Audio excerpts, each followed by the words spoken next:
ఫలితాలన్నీ ఇంకా దాదాపుగా కొలిక్కొస్తా ఉన్నట్టున్నాయి.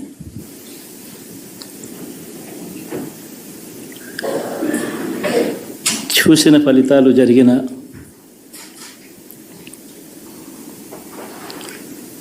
పరిస్థితులు చూస్తే నిజంగా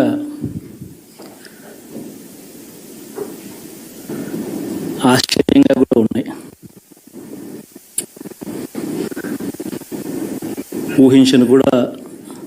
ఊహించలేదు ఇలా జరుగుతుందని, ఇలా వస్తాయని కూడా. బట్ ఎస్,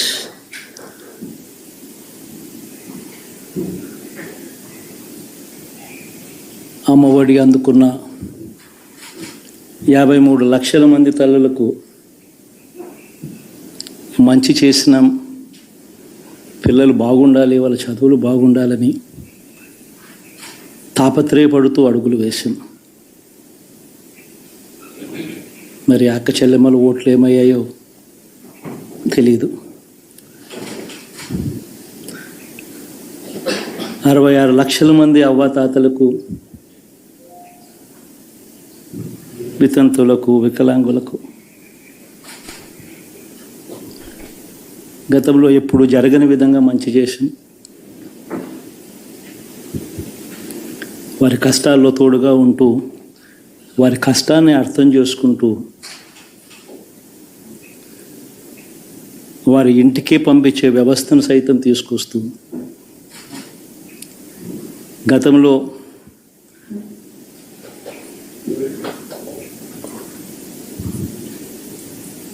మా ప్రభుత్వం అధికారంలోకి రాకమునుపు ఇస్తా ఉన్న చాలని పెన్షన్ నుంచి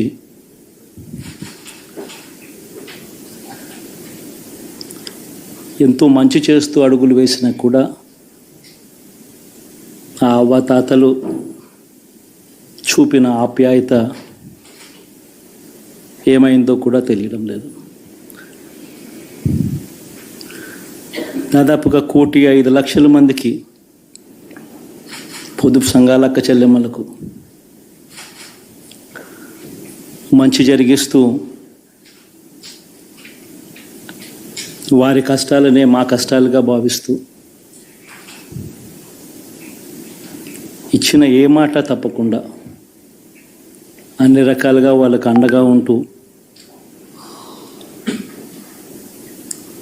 ఆసరాతో తోడుగా ఉన్నాం,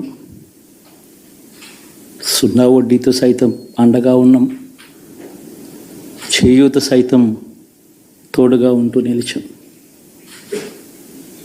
మరి ఆ 1,05,00,000 మంది అక్క చెల్లెమ్మల ప్రేమాభిమానాలు ఏమయ్యాయో తెలియవు. 26 లక్షల మంది చేయూతను అందుకుంటున్న అక్క చెల్లెమ్మలు, వారి ఆప్యాయత ఏమైందో తెలీదు.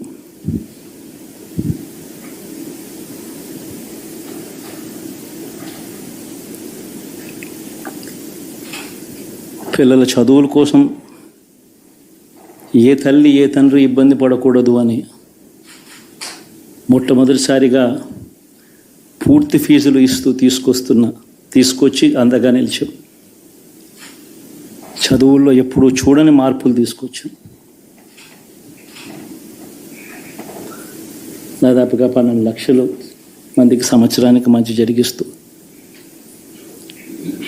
ఆ పిల్లలు ఆ తల్లుల అభిమానం ఏమైందో కూడా తెలియదు.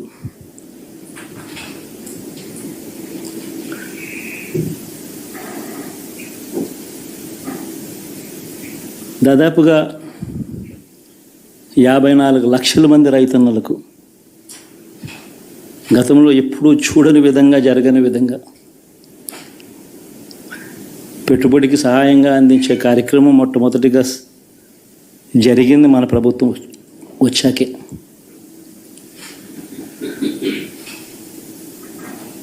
మరి అంతగా రైతన్నలకు తోడుగా ఉంటూ,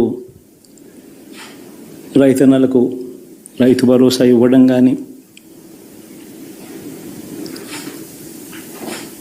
సమయానికే వారికి ఇన్పుట్ సబ్సిడీ ఎప్పుడు జరగని విధంగా సీజన్ ముగిసేలోగానే ఇచ్చే కార్యక్రమం కానీ, ఉచిత ఇన్సూరెన్స్ కానీ, పగటిపూట 9 గంటలు ఇచ్చే కార్యక్రమం కానీ,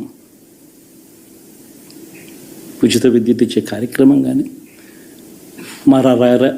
మరి 1/2 కోటి మంది రైతన్నల ప్రేమ ఏమైందో తెలియదు.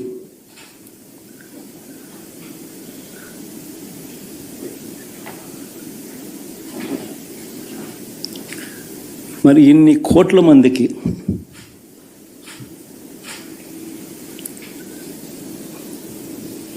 పేదవాడికి తోడుగా ఉంటూ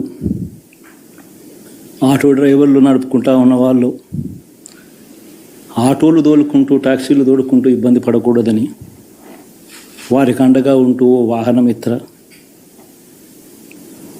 నేతన్నలకు అండగా ఉంటూ నేతన్న నేస్తం, మత్స్యకారులకు తోడుగా ఉంటూ మత్స్యకార భరోసా, ఫుట్పాత్ మీద చిన్న చిన్న ఇడ్లీ షాపులు పెట్టుకొని నడుపుకుంటూ, చిన్న చిన్న బంకులు పెట్టుకొని నడుపుకుంటూ, చిన్న చిన్న వ్యాపారాలు చేసుకుంటా ఉన్న వీళ్లకు, నా అక్క చెల్లెమ్మలకు, నా అన్నదమ్మలకు మంచి జరగాలని ఆరాటపడుతూ వాళ్ళకు ఒక తోడు, నా రజకులకు, నా నాయి బ్రాహ్మణులకు, నా టైలర్లకు అని అండగా ఉంటూ వారికి ఒక చేదోడు. మరి ఇన్ని లక్షల మందికి ఇంత మంచి చేసి, ఇన్ని కోట్ల మందికి, లక్షలు కూడా కాదు, కోట్ల మందికి మంచి జరిగించి, ఎప్పుడు జరగని విధంగా మేనిఫెస్టో అంటే ఒక చెత్తబుట్టలో పడేసే డాక్యుమెంట్ కాదు. ఒక మేనిఫెస్టో అంటే ఒక బైబిల్ అని, ఒక ఖురాన్ అని, ఒక భగవద్గీత అని మొట్టమొదటి రోజు నుంచి కూడా భావిస్తూ ఏకంగా 99% వాగ్దానాలు అమలు చేసి,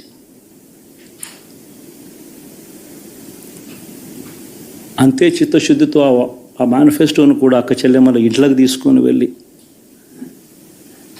చూపించి మీరే టిక్కు పెట్టండి అనే నిబద్ధత గల ప్రభుత్వంగా పనిచేసాం. ఇప్పుడు జరగని విధంగా పిల్లల చదువులు, పేదరికం పోవాలి అని అంటే పిల్లల చదువులకు క్వాలిటీ ఎడ్యుకేషన్ అవసరం అని మొట్టమొదటిసారిగా ఇంగ్లీష్ మీడియంను వ్యతిరేకిస్తున్న వాళ్ళందరూ పెత్తందారులతో యుద్ధం చేసి సైతం పిల్లలకి ఇంగ్లీష్ మీడియం తీసుకొని రావడమే కాకుండా టోఫుల్, ఐబీ లాంటి కళలు కూడా కలం. ఆ పేద పిల్లలకు అండగా నిలబడాలని, తోడుగా ఉండాలని, వారి చరిత్రలు మార్చాలని, ఎప్పుడు చూడని విధంగా గ్రామ స్థాయిలోనే సచివాలయ వ్యవస్థ, వాలంటీర్ల వ్యవస్థ తీసుకొచ్చి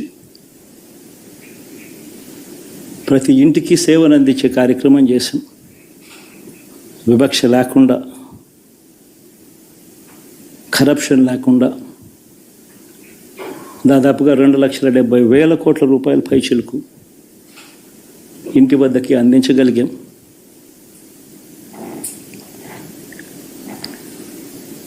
ఇప్పుడు చూడని మార్పులు తీసుకురావడమే కాకుండా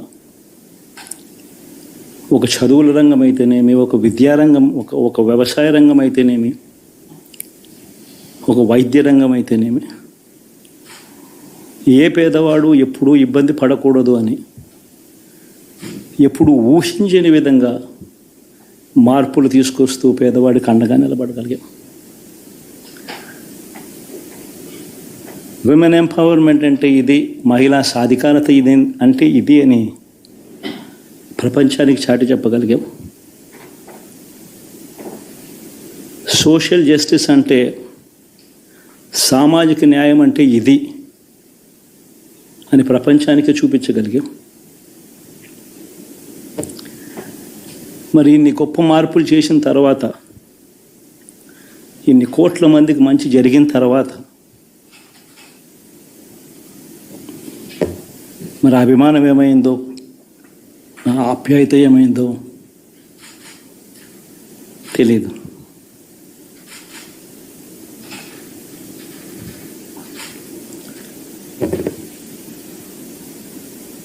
ఎవరో మోసం చేశారు, ఎవరో అన్యాయం చేశారు అని చెప్పి అనొచ్చు, కానీ ఆధారాలు లేవు.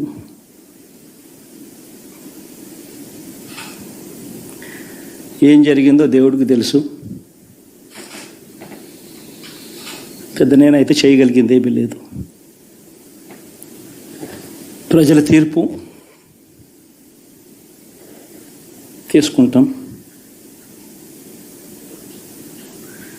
కానీ మంచి చేయడానికి మాత్రం ప్రజలకు తోడుగా ఖచ్చితంగా ఉంటాం. వాయిస్ ఆఫ్ ది వాయిస్లెస్ కింద ఈ పార్టీ తాను చేయాల్సిన పని తప్పకుండా చేస్తుంది. పేదవాడికి అండగా ఉండే కార్యక్రమంలో ఎప్పుడూ కూడా పేదవాడికి తోడుగా ఉంటూ గలం వెప్పుతుంది, పేదవాడికి అండగా నిలుస్తుంది. పెద్ద పెద్ద వాళ్ళ కూటమి ఇది, ఢిల్లీలో సైతం శాసించే పరిస్థితుల్లో ఉన్న కూటమి ఇది. ఆ కూటమిలో ఉన్న బీజేపీకి, ఆ కూటమిలో ఉన్న చంద్రబాబు గారికి, ఆ కూటమిలో ఉన్న పవన్ కళ్యాణ్ గారికి అందరికీ కూడా వాళ్ళ గొప్ప విజయానికి అభినందనలు.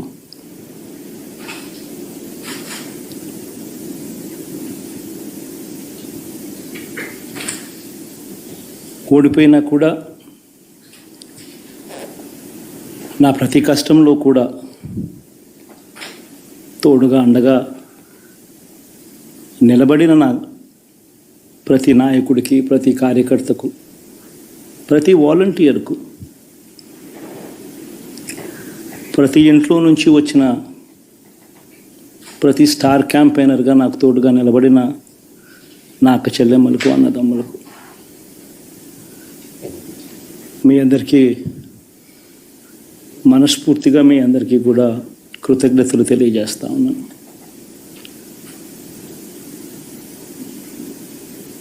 ఏం జరిగిందో తెలియదు, కానీ ఏమి చేసినా, ఎంత చేసినా ఇంకా 40% ఓటు బ్యాంకు మాత్రం తగ్గించలేకపోయారు. ఖచ్చితంగా మళ్ళీ ఇక్కడి నుంచి లేస్తాం.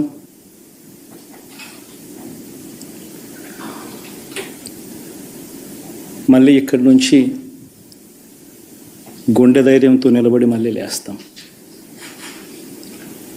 ప్రతిపక్షంలో ఉండడం కొత్త కాదు, పోరాటాలు చేయడం అంతకన్నా కొత్త కాదు. నా రాజకీయ జీవితం అంతా కూడా ప్రతిపక్షంలోనే గడిపా, ఈ 5 సంవత్సరాలు తప్ప. పోరాటాలే చేశా. రాజకీయ జీవితంలో ఎవడు చూడని కష్టాలు కూడా అనుభవించా.